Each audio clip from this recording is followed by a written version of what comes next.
Oto na San Fernando, oto na. Nag-apod na.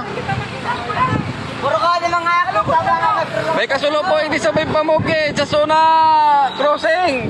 Makikita sa bidyong ito ang nangangalit na apoy matapos masunog ang kusina ng isang bahay bandang alas 11 ng gabi sa Zone 1, Barangay Pamukid, San Fernando, Camarines Sur. Kwento ni Alberto Galicia, may-ari ng bahay, nag-iinit umano siya ng tubig at posibleng dahil sa naiwang baga ng apoy ay doon nagsimula ang paglaki ng apoy na sinabayan pa ng lakas ng hangin kaya mabilis lumaki ang apoy. Init ng tubig pangkag sa termo.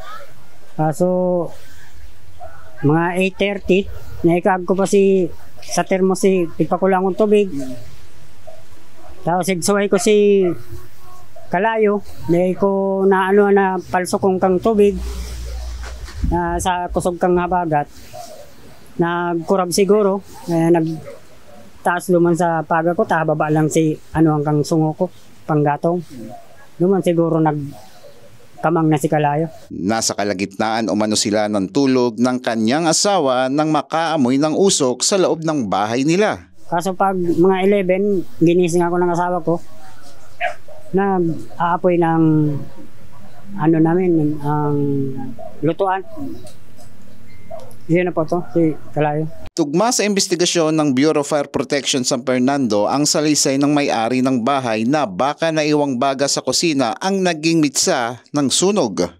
Wala namang naiulat na nasugatan sa insidente maliban sa ilang ari-ariang natupok ng apoy. Ang paalala patungkol sa sunog na talagang kung magluluto kayo dapat see to it na buhusan ng tubig yung mga natitirang baga para siguruhin na wala ng matira and then maiwasan yung pag-rekindle.